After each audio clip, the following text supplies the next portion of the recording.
This presentation draws from primary historical sources, including Galen's Methodus, written circa 169 AD, the histories of Cassius Dio, and modern scholarship by Kyle Harper in The Fate of Rome, Edward Watts, A.E.R. Boak's Manpower Shortage, and the Fall of the Roman Empire, and research published in the Journal of Roman Archaeology and multiple peer-reviewed medical history journals. Before we begin this journey into one of history's darkest chapters, make sure to hit that subscribe button and turn on notifications.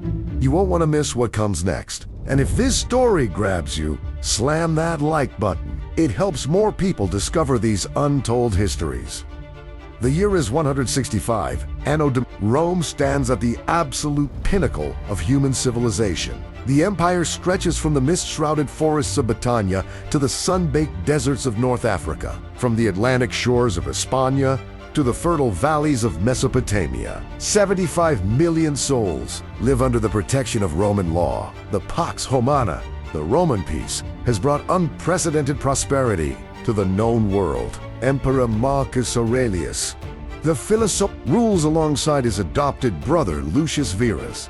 They are the last of the 5 good emperors, a golden dynasty that has guided Rome to heights never before imagined. Trade flows like rivers of gold along roads that connect 3 continents. Roman legions stand undefeated, the greatest military machine the world has ever seen. But in the winter of 165 AD, something invisible crosses the empire's eastern frontier. Something that will bring Rome to its knees. Something that no legion can fight. Something that will kill more Romans than all the barbarian hordes combined. The siege of Seleucia is ending. This great Mesopotamian city on the Tigris River has fallen to the Roman army under General Gaius Avidius Cassius. The campaign against the Parthian Empire has been a complete success. Lucius Verus, co-empire of Rome, stands victorious. Temples have been plundered. Treasures beyond counting are being loaded onto wagons for the journey back to Rome. But the Roman soldiers don't know they're carrying something far more valuable than gold. They're carrying death itself. According to Roman legend, a soldier opened a golden casket in the temple of Apollo in Babylon. Others say that Lucius Verus himself violated a sealed tomb in Seleucia. The Romans believed the gods were angry, that divine punishment had been unleashed for their sacrilege. They were wrong about the cause, but they were right about the punishment. The first victim we know by name is Aelios Aristides, a famous orator in Smyrna, in what is now Turkey. In 165 AD, he falls desperately ill. Fever consumes him. His throat swells. He can barely breathe. For days, he hovers between life and death. He will survive, but he will never forget what he saw. He will later write that he lived only because the gods chose to take a young boy in his place. He could even identify the child who died, so he might live. This is not plague as Rome has known it before. This is something new, something from the East. Something that has been waiting for exactly this moment in human history to strike. Galen of Pergamon is the greatest physician in the Roman world. Born in 129 AD in what is now Turkey, he has studied medicine in Smyrna, Corinth, and Alexandria. He has served as physician to gladiators, learning anatomy from treating their terrible wounds. No, he serves Marcus Aurelius himself as the emperor's personal physician. In 166 AD, Galen is in Rome when the plague arrives in the Eternal City. What he witnesses will haunt him for the rest of his life. In his medical treatise, Methodus Medendi, Method of Treatment, Galen documents the symptoms with clinical precision. First comes the fever, neither warm nor burning, but relentless. It goes on for days. Then the diarrhea begins, the stools turning from red to black. When they turn completely black, Galen knows the patient will almost certainly die. But it's what comes next that marks this disease as something Rome has never seen. On the 9th day of illness, if the patient has survived this long, the skin eruptions appear. Black pustules, sometimes dry, sometimes weeping with fluid, spread across the entire body, not just the outside. Inside too, inside the mouth, down the throat, coating the intestines. Patients cough up internal scabs that have formed in their lungs and throat. Their voices become weak and gravelly. Their breath smells of rotting flesh. The suffering lasts for 2 weeks, sometimes 3. And then either death comes or the pustules slowly dry and fall away like scales, leaving behind deep, disfiguring scars. Galen believes this is smallpox, though he has no word for it yet. Modern scholars examining his descriptions largely agree. This is likely the first time smallpox has appeared in Europe, a disease from the Far East, traveling along the Silk Road, finding in Rome's connected empire the perfect conditions to become a true pandemic. If you're finding this fascinating, hit that like button now. And if you haven't subscribed yet, what are you waiting for? This is just the beginning. By 166 AD, the plague has reached every corner of Rome. The city of 1 million souls becomes a charnel house. Bodies pile up in the streets. The smell of death hangs over the 7 hills like a fog. The wealthy flee to their country villas, but the plague follows them. There is nowhere to hide. Cassius Dio, the Roman senator and historian who will later chronicle these events, writes of a city transformed into a kingdom of death. He records that at the plague's peak in 189 AD, during a second wave, 2,000 people die every single day in Rome alone. 25% of those infected never recover. Think about that for a moment. 2,000 deaths every day in a single city. That's like losing the entire population of a large town. Every 24 hours, 4 months. The winter of 168 to 169 AD, the imperial court has moved to a city at the head of the Adriatic Sea, near modern-day Venice. Marcus Aurelius and Lucius Verus are here to organize the defense of the northern frontier against Germanic tribes pushing across the Danube River. The Roman army stationed here falls ill. Galen is summoned. He witnesses an outbreak among the troops that confirms his worst fears. This plague is not just a disease of the cities. It's destroying the army itself. The very foundation of Roman power, the legions. Those perfectly disciplined war machines that have conquered the known world are being annihilated by an enemy they cannot see or fight. Jerome, the later Roman scholar, will write of these years with horror. There was such a plague throughout the whole world that the Roman army was reduced almost to extinction. Almost to extinction. The greatest military force in human history brought to its knees by something smaller than the human eye can see. Lucius Verus himself falls victim in 169 AD. One of the 2 men who ruled the entire civilized world, dead from a disease that doesn't care about titles or power. Marcus Aurelius is left to rule alone, watching his empire slowly bleed out from an enemy he cannot defeat. The economic impact begins slowly, then accelerates into catastrophe. Egypt is the breadbasket of the empire. Its wheat feeds Rome and dozens of other cities. In the Nile Delta, papyrus records tell a story of complete collapse. Before 165 AD, land leases typically covered plots of 20 arurs or more. That's over 55,000 square meters of farmland. Large, productive estates. After 165 AD, the average plot size drops to 8 arurs. By the 170s, it's down to 7. The land hasn't changed. The soil is still fertile. The Nile still floods every year, bring in rich silt, but there's no one left to work the fields. The farmers are dead. Their sons are dead. Their neighbors are dead. Kyle Harper, in his groundbreaking work, The Fate of Rome, quotes Galen's own words about what happens next. Galen writes of continuous famine for not a few years, among many of the nations subject to Rome continuous famine. For not a few years. Let that sink in. People from the towns, desperate and starving, travel to the countryside. They strip the wheat fields bare before the grain is even ripe. They take everything. The farmers who remain, the ones who survive the plague, are left with nothing. Galen records that they survive on twigs and grass, like animals. Real land values collapse. Rent prices drop by half between 165 and 182 AD.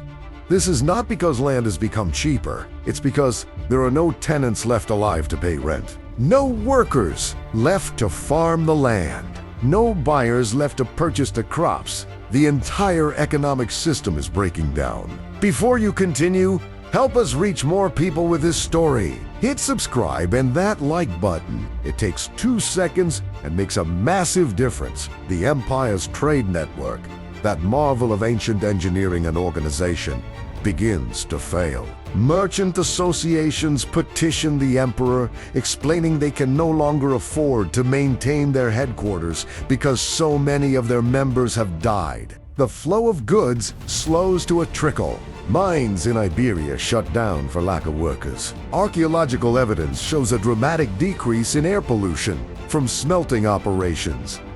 Production has collapsed, but here's what makes this even worse.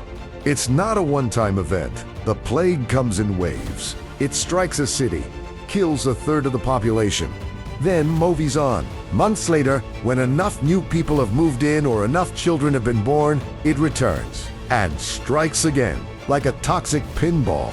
As Kyle Harper describes it, bouncing from city to city, from region to region, never truly leaving, always finding fresh victims. The incubation period of several days means a merchant can pick up the disease in Alexandria, sail to Rome, and infect hundreds before he even knows he's sick. The very interconnectedness that made Rome great, the roads and sea lanes that tied the empire together, now carry death with the same efficiency they once carried trade goods. Marcus Aurelius faces an impossible situation. The Germanic tribes on the Danube frontier, sensing Roman weakness, are pushing across the river in greater numbers. They need to be stopped, but the army that needs to stop them is dying. The emperor makes desperate decisions. He begins recruiting gladiators into the legions, men trained to fight for entertainment, now soldiers of Rome.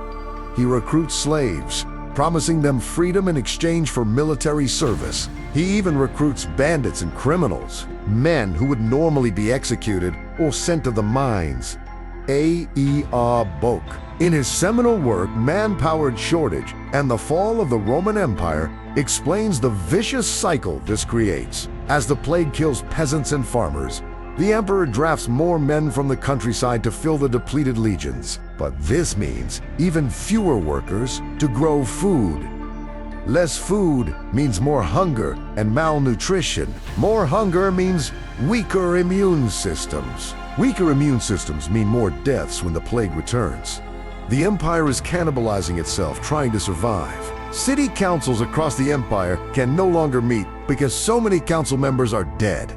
Local magistries go unfilled. Community organizations collapse. The vast bureaucracy that administers Rome's territories begins to fail at the local level. Tax collection drops. The state's revenues plummet exactly when the emperor needs more money to pay the army. Feed the cities and try to maintain order. Marcus Aurelius, the philosopher-emperor, watches his dream of a golden age turn into a nightmare. This is a good moment to pause and reflect. If you're learning something new, show your support. Like this video and subscribe for more deep dives into history's most pivotal moments. But the plague doesn't just destroy bodies and economies, it destroys faith. The Romans are a deeply religious people. They believe in the pact between gods and mortals, the Pax Diorum, the peace of the gods. Romans offer sacrifices, maintain temples, perform the correct rituals. In exchange, the gods protect Rome and grant victory. But the gods are not protecting Rome now. Cities across the empire send delegations to the great oracles. The sanctuary of Calaros, near Colophon in Ionia, receives desperate pleas for guidance. The temple of Apollo at Delphi is besieged with questions. What have we done wrong? How can we appease the gods? When will this end? In 165 AD, the Anatolian town of Hierapolis erects a statue to Apollo the averter of evil.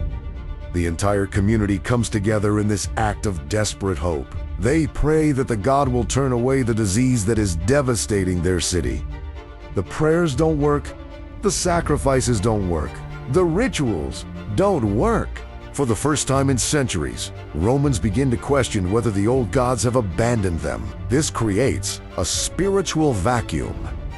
And into that vacuum rush new ideas, new religions, new promises. Christianity, which has been a small, persecuted sect on the fringes of Roman society, begins to grow. Christians don't promise that their God will prevent suffering. They promise something else. They promise that suffering has meaning, that there is life after death, that the faithful will be rewarded in heaven.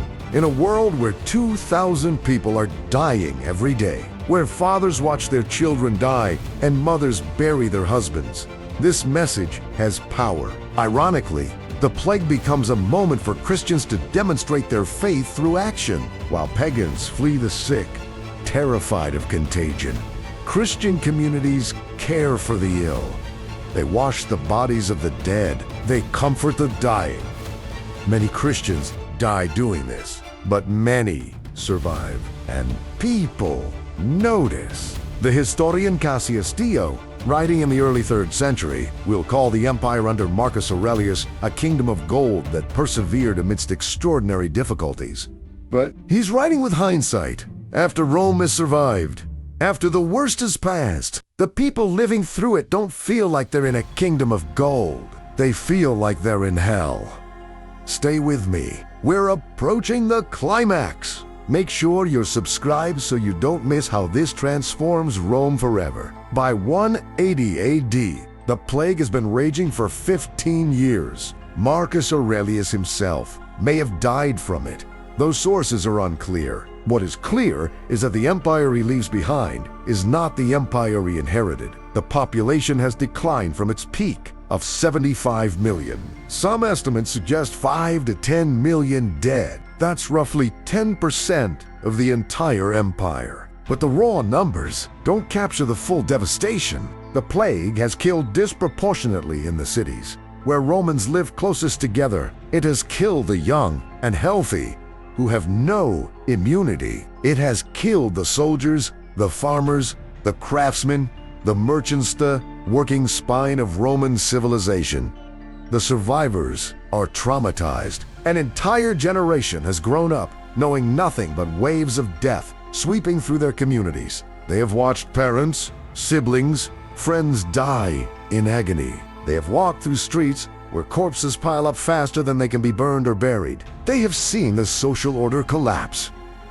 How do you rebuild from that? How do you trust in the future when the future keeps killing you? The answer is, you don't. Not completely. Not ever again. Historians debate fiercely about the Antonine Plague's role in Rome's eventual decline and fall. Édouard G. Gibbon, writing his massive decline and fall of the Roman Empire in the 18th century, barely mentions the plague. He focuses on barbarian invasions, the loss of civic virtue, the rise of Christianity as causes of Rome's fall. But modern historians are reconsidering. Kyle Harper argues convincingly that the Antonine Plague was the first of 3 catastrophic pandemics that fundamentally weakened Rome over the next 4 centuries. It would be followed by the Plague of Cyprian in 249 to 262 AD and the Justinian Plague in 541 to 542 AD, each one killing millions, each one weakening Rome further. Harper writes in The Fate of Rome that the paradoxes of social development and the inherent unpredictability of nature worked in concert to bring about Rome's demise. Rome's very strengths became vulnerabilities. The extensive trade networks that brought wealth also brought disease. The vast, interconnected cities that showcased Roman civilization became perfect breeding grounds for epidemics. The professional army that conquered the world became a vector for pandemic spread. The Antonine Plague didn't immediately cause Rome's fall. Rome would survive for another 3 centuries in the West and over a millennium in the East. But it created conditions that made that fall possible. It depopulated the countryside, making the empire dependent on recruiting barbarian troops. It weakened the economy, making it harder to pay those troops. It shattered faith in the old order, accelerating the rise of Christianity and other monotheistic religions that would fundamentally transform Roman culture. Most importantly, it demonstrated that Rome was not invincible, that the gods did not necessarily protect Rome, that Roman power had limits, And once that lesson was learned, it could never be unlearned. We're reaching the end of this journey. If this story moved you, hit that like button and subscribe. These histories need to be told. Here's what we can learn from 165 AD.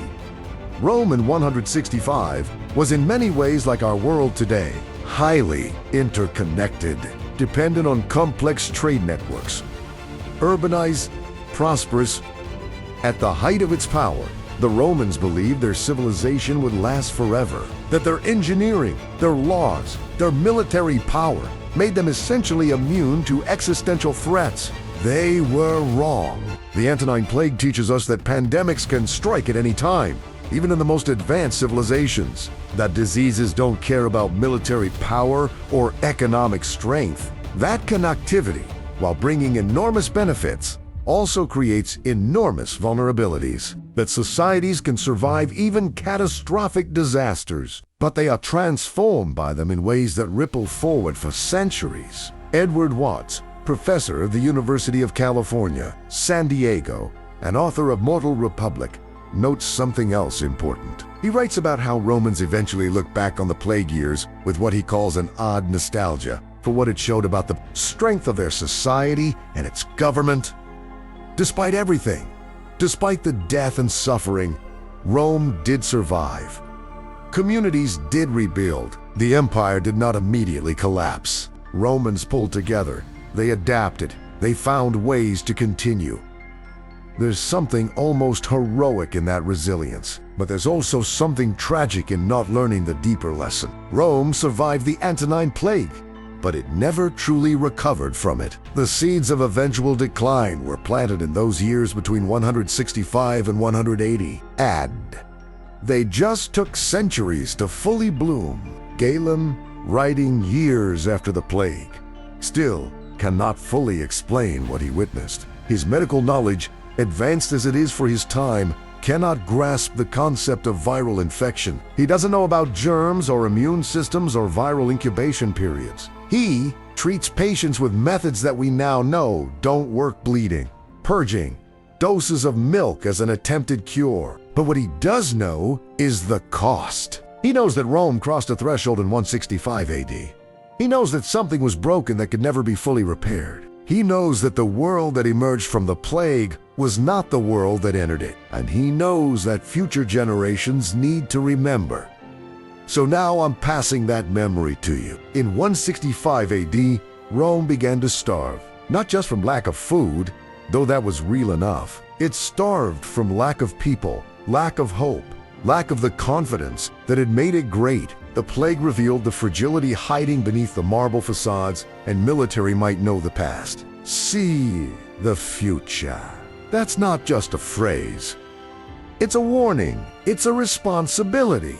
Every pandemic in history teaches lessons about preparedness, about humility, about understanding that our civilizations, no matter how powerful they seem, are always one invisible threat away from transformation or collapse. This is where I need your help to spread this knowledge. Drop a comment below with your thoughts. What lesson from 165 AD resonates most with you? How do you think modern society compares to Rome's response? Hit subscribe and turn on notifications so you never miss these deep dives into history's pivotal moments. And smash that like button. It tells the algorithm to show this to more people who need to understand these patterns.